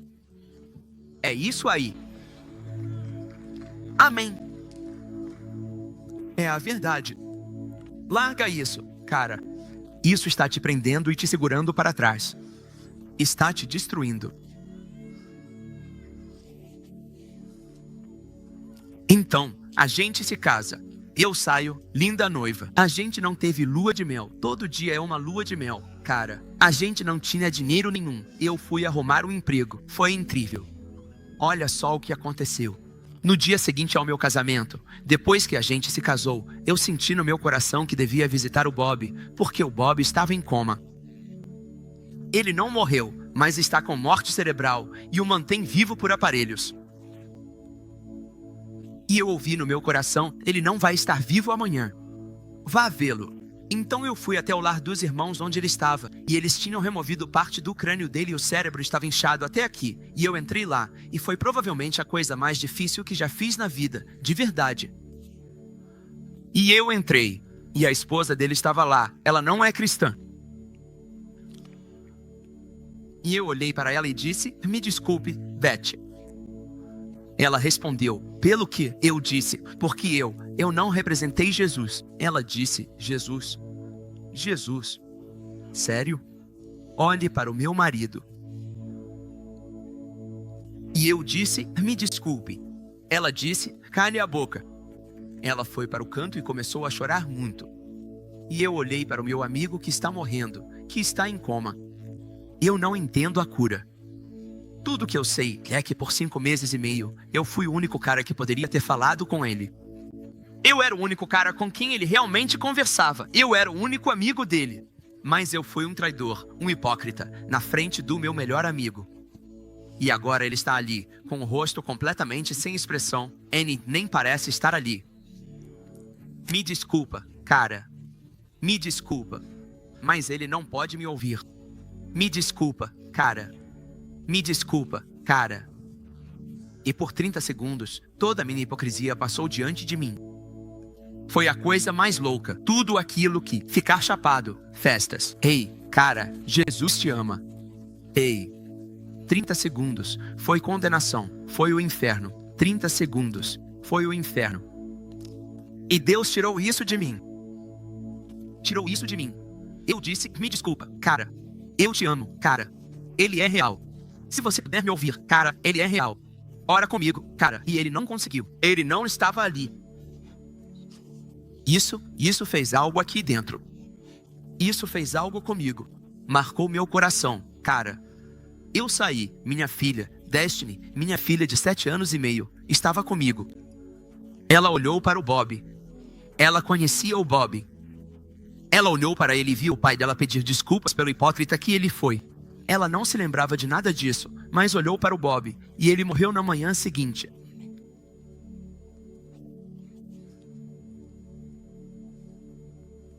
A vida é curta, cara. Tem pessoas que te conhecem que não são cristãs. Deixa eu te perguntar uma coisa. Elas veem isso em você? Elas veem isso em você?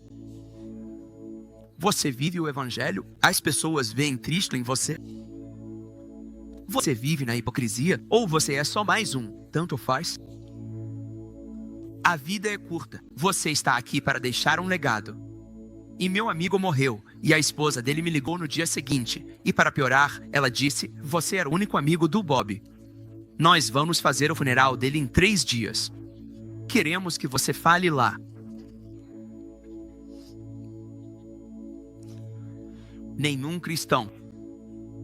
Eles têm alguém, um homem que tem licença para fazer o funeral. Então, eu fui lá, cara. E eu.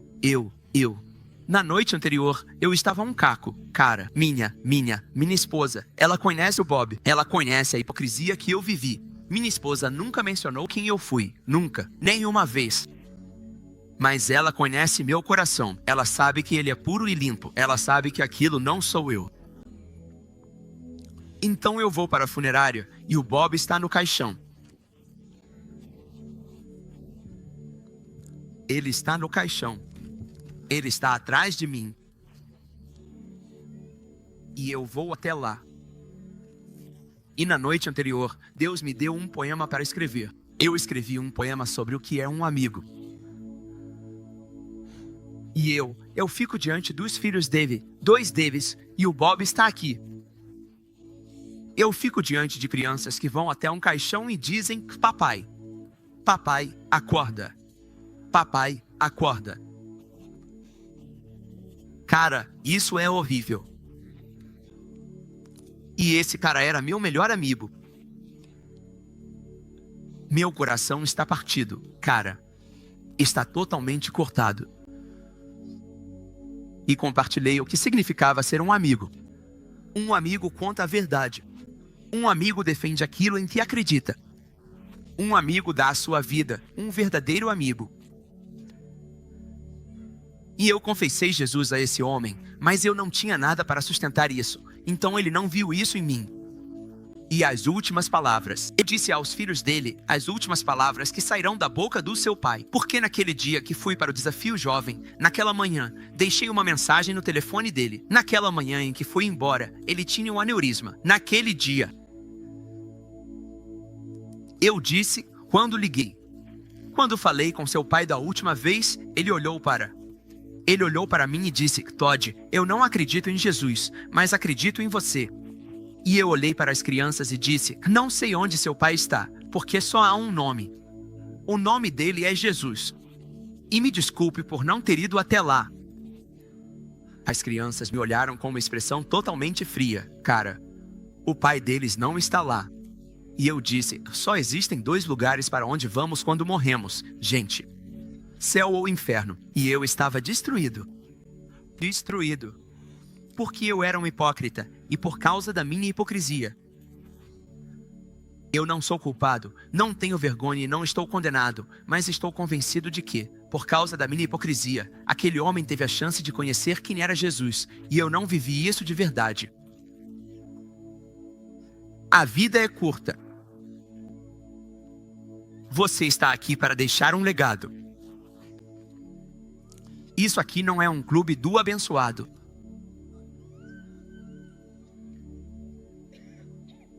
Deus quer nos abençoar com toda a bênção espiritual. Nós já temos tudo. Mas não vamos confundir as coisas e ficar aqui só pelo que podemos receber dele.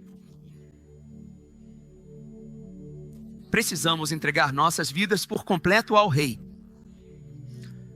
Há pessoas morrendo todos os dias. Deixa eu te perguntar uma coisa. Como está a sua caminhada? Onde está a sua caminhada? Como está a sua caminhada? As pessoas ao seu redor, elas acreditam que você realmente crê no que diz acreditar? Ou você vive algo diferente do que fala? Quando fazem piada de alguém no seu trabalho, você ri junto e se mistura? Ou você se destaca e é diferente? Quando alguém está zombando de outra pessoa, você simplesmente entra na brincadeira deles?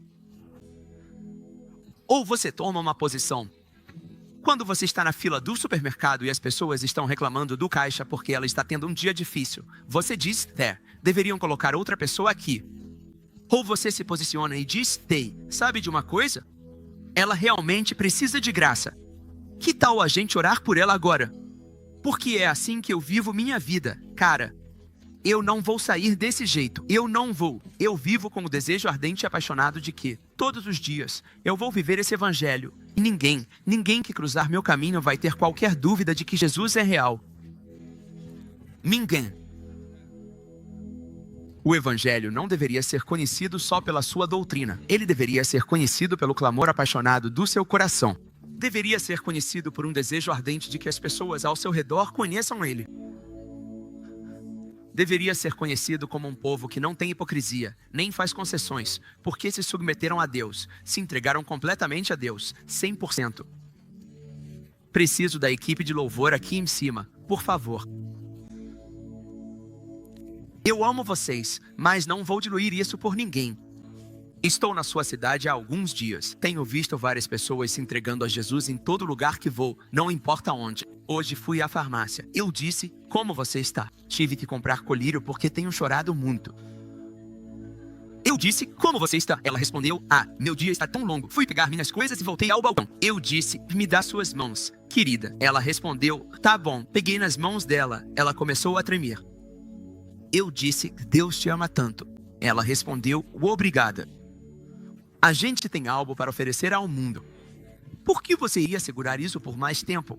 Por que você ousaria se apegar a si mesmo? Por que você não se entregaria completamente a isso? Cara, amém. Jesus é incrível. Ele pagou um preço para que tivéssemos uma vida abundante. Ele pagou um preço não só para que chegássemos ao céu, mas para que o céu fluísse através de nós, para que pudéssemos pisar no inferno todos os dias. Ele não pagou um preço para que a gente ficasse fingindo, sendo hipócrita ou agindo como infiel. Quente ou frio? Quente ou frio? Escolhe um. Não fique morno. Arda de paixão. Seja fervoroso com isso. Não fique parado e não segure Jesus. Não vá aos encontros de família e fique com vergonha de mencionar o nome de Jesus. Vamos lá. Em todo lugar que eu vou, eu posso entregar isso para as pessoas. Amanhã vou estar trancado num tubo de aço a 36 mil pés de altura, num avião com pessoas que precisam saber o que eu tenho, e eu não vou ficar em silêncio sobre isso. Eu sou consumido pelo fogo apaixonado do céu. Você não gostaria de ser assim? Eu te pergunto neste dia, igreja, eu amo vocês. A Rema tem um testemunho incrível ao redor do mundo. Incrível. Não importa. Cada indivíduo é responsável por viver o seu cristianismo. Então eu pergunto isso a vocês, pessoal. Todos vocês têm um Bob na vida de vocês. Cara, alguém que não conhece a Deus. Você está vivendo e andando de uma forma que eles vão perceber? Você está comprometendo isso aqui?